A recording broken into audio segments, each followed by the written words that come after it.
Olá! Estamos começando o Mais Saudável. Muito obrigada pela sua audiência. Em tempos tão desafiadores como este que estamos vivendo, vamos pensar um pouco mais sobre a vida. Essa vida que nos foi dada, como cada um gerencia, cuida dela e como encaramos o acaso, aquilo que não temos controle.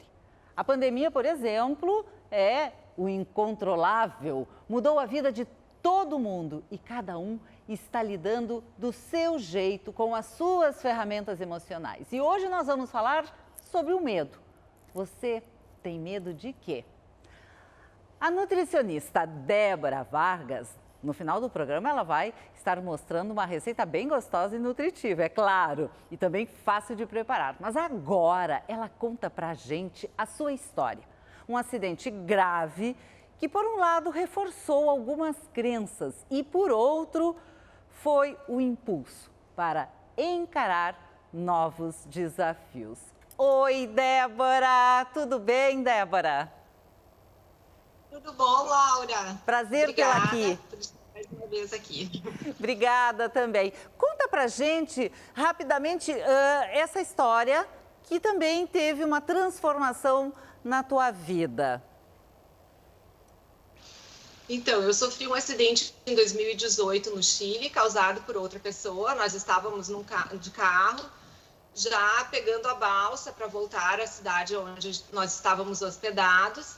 E ali uma caminhonete cruzou a frente, fez uma ultrapassagem que não podia fazer e se atravessou na frente do nosso carro e a gente entrou na porta.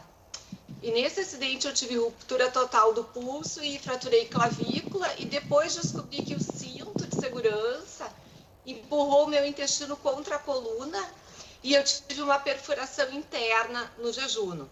Bom, a partir daí foram várias cirurgias, três cirurgias no Chile e o restante do tratamento eu continuei no Brasil. Eu lutei mesmo e acreditei e fui fiel ao que o médico me recomendou. E como era a tua alimentação? Isso foi importante no teu processo de recuperação? Sem dúvida, eu já tinha uma boa alimentação e também já tinha uma preocupação com o trato digestório, de ter ele regular, de ter ele detoxificado.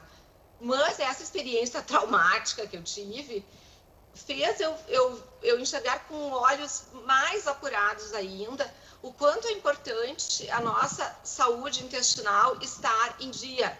Porque eu vejo que muitas vezes os pacientes deixam passar e colocam em primeiro lugar a perda de peso ou o ganho de massa muscular. Mas antes da Covid era difícil a gente receber um paciente que nos procurasse para reforço imunológico. E hoje isso já é muito comum. Desde o ano passado para cá, aumentou muito a procura por uma alimentação equilibrada, rica em alimentos que possam detoxificar o organismo.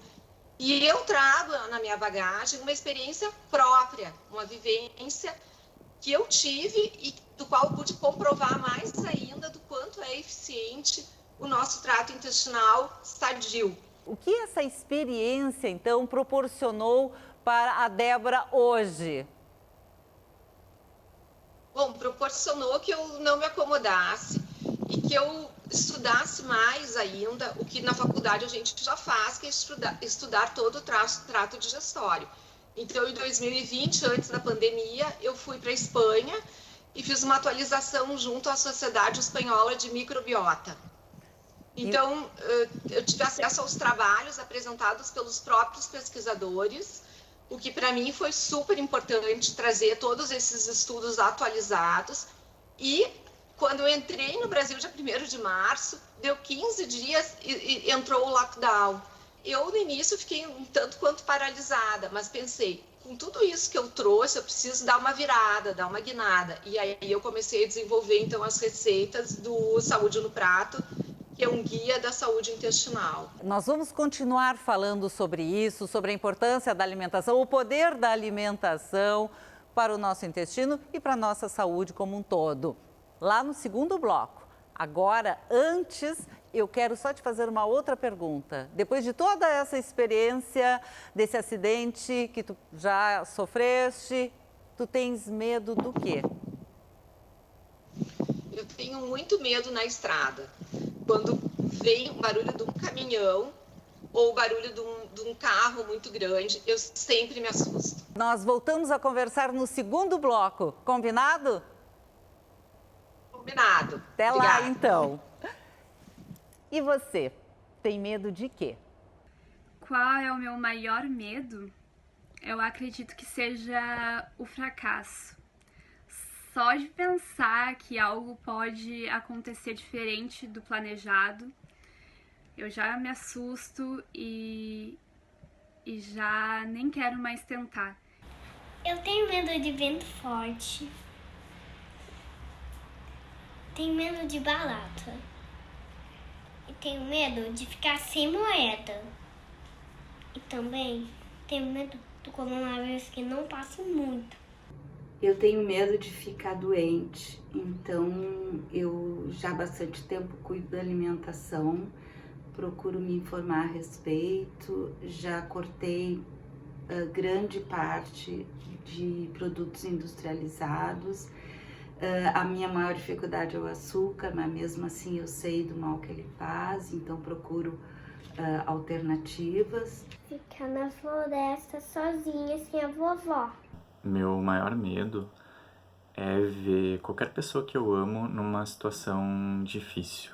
É ver qualquer pessoa que tenha importância para mim numa situação de sofrimento e eu me sentir impotente, eu me sentir incapaz de fazer algo para ajudar. Eu tenho medo de estouro de balão, então se tem alguém mexendo no balão eu já fico muito nervosa, já fico com a mão no ouvido esperando que ele estoure e quando ele estoura eu fico com muito medo. E trovão também, o som, o susto, parece que tudo vai acabar, então eu fico com muito medo.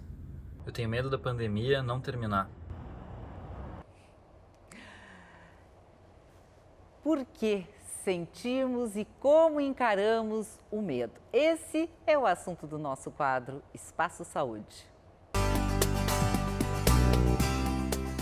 A médica psiquiatra Luísa Lucas, da Rede de Saúde Divina Providência, é a nossa convidada de hoje. Vamos falar então sobre o medo, uma sensação que todo mundo convive ao longo de vários momentos da vida. Olá, muito obrigada pela participação aqui no programa. Obrigada, Laura. O medo, por que sentimos? Porque todo mundo sente algum tipo de medo, também num grau, né, diferente. Às vezes é uma sensação, às vezes é um pavor. Então, por que isso? Laura, a ansiedade, e o medo, eles são adaptativos, né? Estão no nosso organismo para nos proteger. Se a gente vê alguma ameaça, que pode ser interna ou externa, mas geralmente, né, externa, a pessoa vê algo que cause medo. Por exemplo, imagina que uma pessoa está no meio de uma selva e encontra um leão. É natural que ela sinta medo e isso protege ela e faz com que ela fuja daquele leão. Mas muitas vezes no nosso dia a dia, nós somos expostos a coisas que não deveriam causar medo, que não deveriam fazer a gente sair correndo. E às vezes a ansiedade, o medo é tanto que a pessoa ou fica paralisada ou acaba, então, se atrapalhando na vida. Atrapalhando o sono, atrapalhando a sua rotina. Então, a ansiedade e o medo, eles ficam desproporcionais aos estímulos. Nós ouvimos ali, tem uma criança falando que é um amor, e coloca até medo da barata, mas também coloca ali o medo da avó, né, na floresta, de perder a avó na floresta. Como é que a gente trata isso com as crianças, para que elas possam superar, para que elas possam enfrentar os seus medos? Então, é muito interessante isso em relação às crianças, porque elas começam, então, a colocar nas histórias. Ela trouxe ali, né, o medo de perder a vovó na floresta, possivelmente seja de alguma história, algum filme que ela viu, alguma história que foi contada. E dessa mesma forma que a criança, ela traz o medo, o pai, a mãe, o cuidador podem, então, usar histórias, por exemplo, para falar sobre medo. A gente sabe que alguns livrinhos infantis, Quem Tem Medo de, algumas séries que falam sobre isso, e a gente pode, então, oportunizar para a criança falar sobre aquilo que ela está sentindo, que às vezes ela nem sabe o que é medo, se é ansiedade, ela sente alguma coisa estranha. Às vezes as crianças não demonstram medo falando que eu tenho medo. Elas choram, por exemplo, quando se afastam dos pais, começam a chorar ou ficam irritadas. Então, os pais oportunizarem através de histórias, através de conversas, que as crianças demonstrem o que elas estão sentindo, vai permitir que a criança também tenha acesso ao que ela está sentindo e acabe podendo se aliviar. E quando se é adulto e demonstra-se medos infantis, por exemplo? Muito comum isso, né? Eu sou também psicoterapeuta e no meu consultório a gente ouve então que as pessoas elas têm medos, muitas vezes que são medos que vêm da infância, são medos infantis. Isso é normal a gente seguir tendo esses medos, mas se isso está prejudicando, é importante que a gente possa buscar uma psicoterapia, por exemplo, onde a pessoa pode conversar sobre aquilo, ver qual é a origem, poder falar sobre. Então, o falar sobre ajuda a pessoa a aliviar os seus medos. Também, se a pessoa está em níveis muito altos de ansiedade, medo, preocupação, buscar uma ajuda profissional para que possa ver se uma psicoterapia pode ajudar, em alguns casos mais graves, precisa de medicação também, né, Laura? Às vezes as pessoas têm medo, mas negam o medo. Muitas vezes, quando a pessoa acaba negando, eu ouço muito, não tenho medo disso, mas apresenta ataques de pânico, por exemplo, que é um ataque onde a pessoa, do nada, é tomada por um medo que ela não consegue explicar, um medo inexplicável, uma sensação de que algo muito grave vai acontecer, de que ela vai morrer ou vai enlouquecer. Então, quando a pessoa nega o medo pode vir a invadir a pessoa. E por isso que a fala vai ajudar a organizar, a falar sobre o que está sentindo e evitar, por exemplo, ataques de pânico. E, por exemplo, esses medos, digamos, de barata, medos que a pessoa mesmo assumindo, elas não conseguem enfrentar. O que elas podem fazer, então? Pois é. A gente sabe que uma das técnicas que mais funciona é a exposição. Por exemplo, a pessoa que tem um medo muito grande de barata, ela tende a evitar entrar em contato com barata. É claro que ninguém gosta de entrar em contato com barata, mas algumas das técnicas vão fazendo a pessoa se expor aquilo para que ela veja que nada de grave vai acontecer. Por exemplo, tenho medo de barata. Se ela vê uma barata, qual é a pior coisa que pode acontecer? Ela vai morrer por causa da barata? Provavelmente não. Então, quando a pessoa ela entra em contato com aquilo que ela tem medo, inicialmente ela se sente ansiosa, mas depois de um tempo ela vai se habituando àquilo e a ansiedade vai reduzindo. Então, existe um fenômeno chamado habituação. Então, existem várias técnicas de terapia onde podem ser aplicadas sempre em contato com um terapeuta, porque a pessoa também não vai se expor direto a isso, que vai se apavorar e nunca mais vai querer entrar em contato com uma barata. Mas se ela está em terapia, o terapeuta vai poder, aos poucos, ir ajudando essa pessoa em todos os medos que ela tiver. E também alguns traumas, né? Nós estávamos conversando agora com a Débora Vargas, nutricionista, que teve um acidente muito grave de carro e hoje o medo dela na estrada sempre é o acidente de carro. Então, e esses traumas e tantos outros que outras pessoas também passam, como lidar com isso? Um dos transtornos, que é o transtorno de estresse pós-traumático, quando a pessoa vive um trauma. Agora, várias pessoas estão vivendo traumas, até por causa da pandemia, dos mais variados tipos, né? E a pessoa começa a ter muitas lembranças daquilo que aconteceu, que invadem a mente da pessoa. Começa a evitar várias coisas que lembrem o trauma, ou que lembrem algo parecido com aquilo.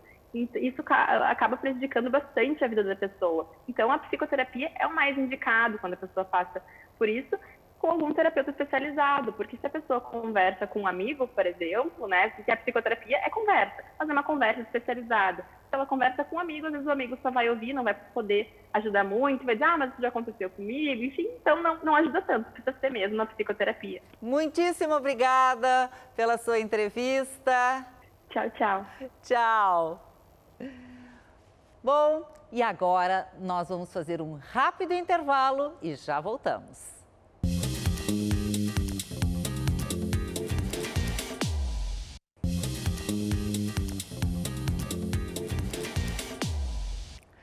Estamos de volta e agora eu convido a jornalista Lu Vilela para compartilhar aqui atividades que ajudam a tornar o seu dia a dia mais leve. Olá! nesses tempos tão difíceis de pandemia que todos nós estamos atravessando, 2 aliados muito importantes têm me ajudado: a leitura e as caminhadas. Então eu vou sugerir para vocês um livro que se chama A História do Caminhar. Ele é de uma leitura extremamente agradável e ele nos estimula a esse ato, né, de colocar um pé depois do outro.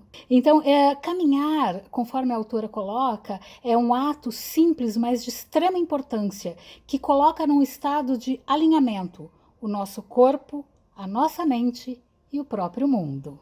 Sonnett afirma que as diferentes variações do deslocamento a pé, inclusive o ato de caminhar por prazer, representam uma ação política, estética e de grande significado social.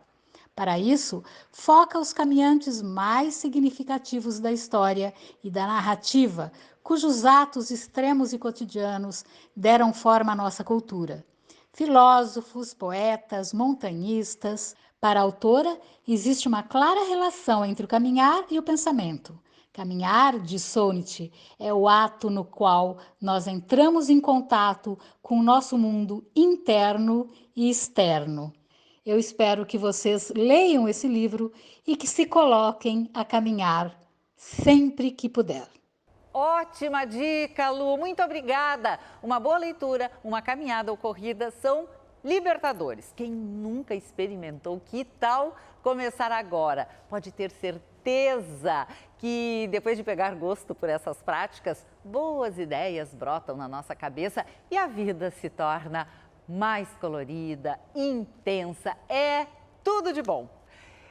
E agora eu converso com a nutricionista Débora Vargas. Nós vamos saber sobre os alimentos que empoderam o nosso intestino e muito mais.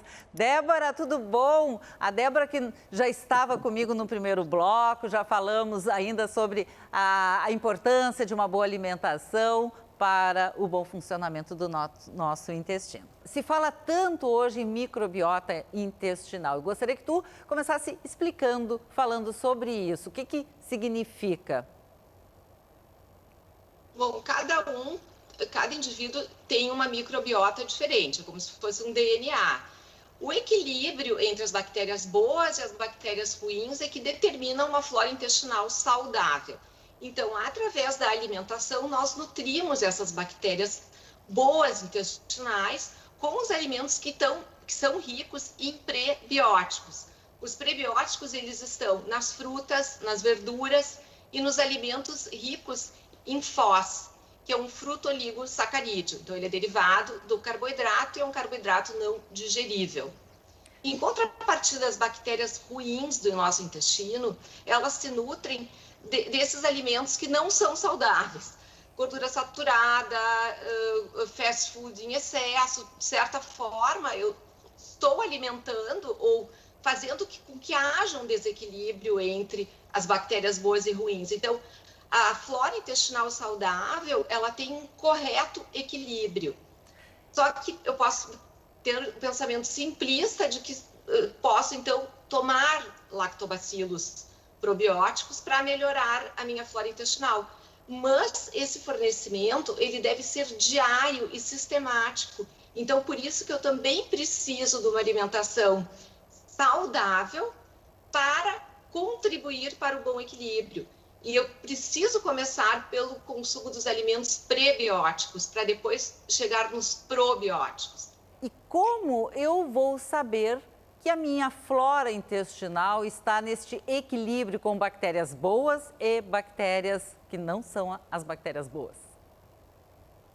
Bom, através da evacuação, através do cocô. É assim mesmo que a gente sabe. E não devemos ter tabu em relação a isso, ou pelo menos com os nutricionistas a gente é obrigado a falar. Então, existe uma escala que a gente chama escala de Bristol, em que a gente mostra para o paciente com fotos e ele mostra em que grau ele está daquela escala. E nós mostramos aonde ele deve chegar.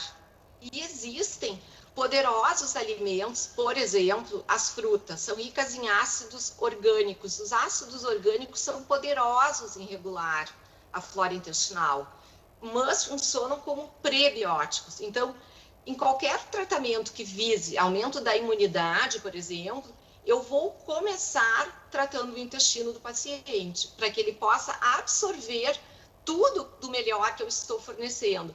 Porque se eu tenho um trânsito intestinal desregulado, ou seja, tanto a frequência como a consistência e forma das fezes não estão onde deveriam estar na escala, eu não vou absorver corretamente. Então, quando a gente tem fezes mal formadas ou fezes ressequidas, que são os dois extremos, não é bom.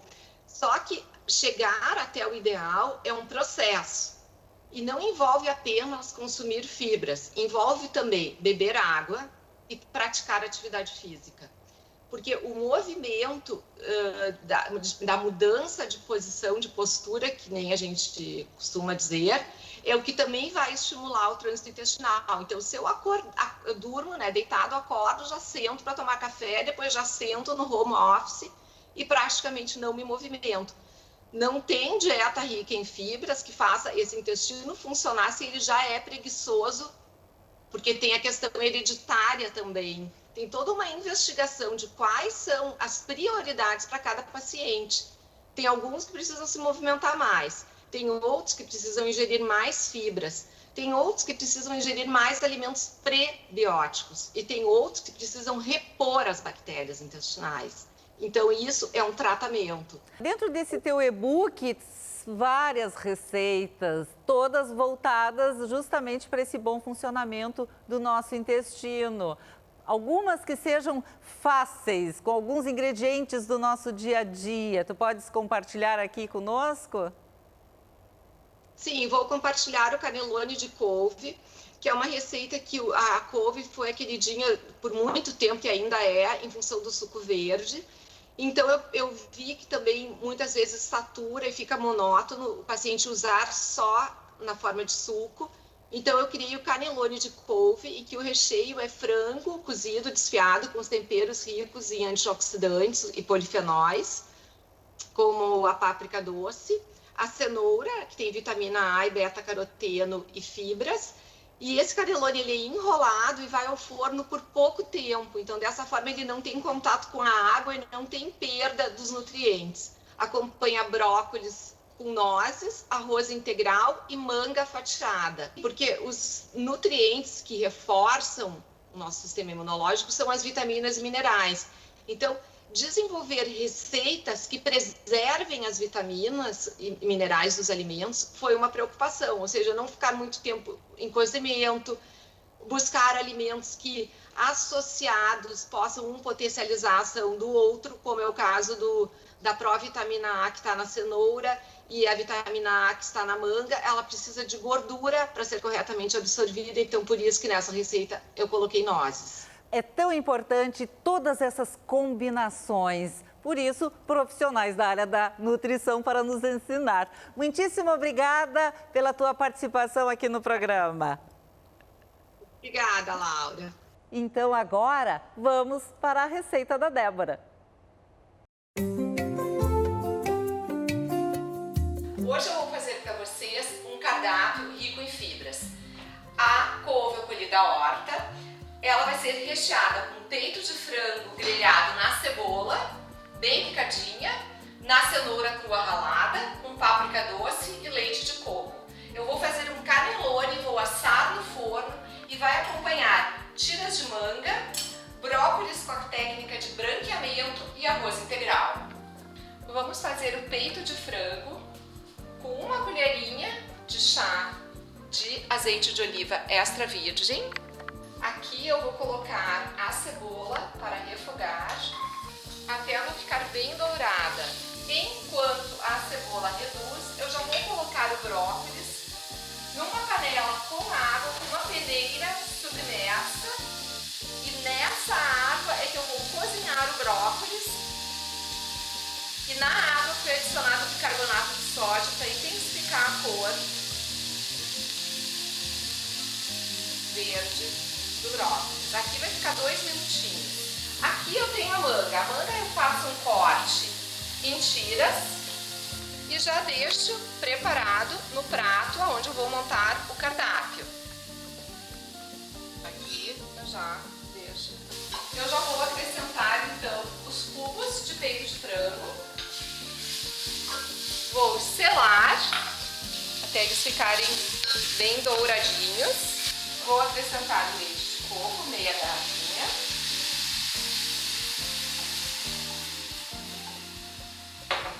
Leite de coco light é o melhor, que tem menos quantidade de gordura saturada. E aqui a páprica doce, que é rica em polifenóis, que são os antioxidantes, que são os varredores de radicais livres e que trabalham a nossa imunidade. Para quem gosta de páprica doce, é um tempero de livre consumo, que não é calórico, pode acrescentar mais. Fica à vontade para temperar conforme achar melhor.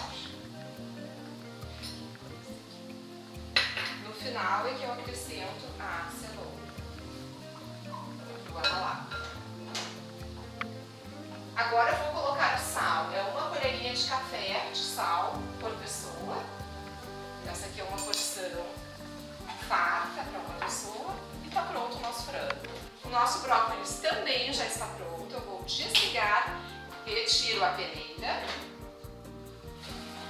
deixo essa água escorrer bem e faço choque térmico na água fria. 2 minutinhos na água fria, deixa ali.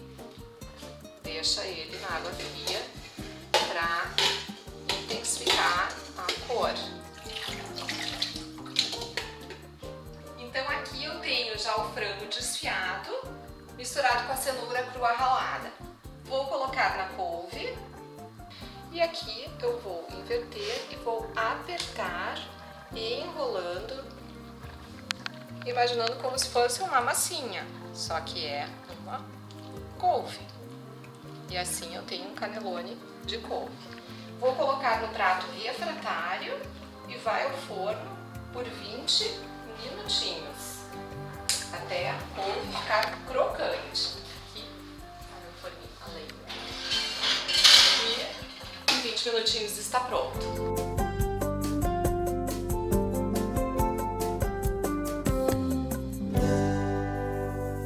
Que delícia e que diferente! Gostei muito. Obrigada, Débora! E o programa vai ficando por aqui. Se você quer rever todos os conteúdos do Mais Saudável, é bem fácil. É só entrar no canal do YouTube da Band. E também, se você quer nos acompanhar nas redes sociais, acesse o Facebook e o Instagram da Band. E você também pode me seguir no Instagram, Laura Medina Saúde. Muito obrigada por estar aqui no nosso programa e até semana que vem. Tchau, tchau!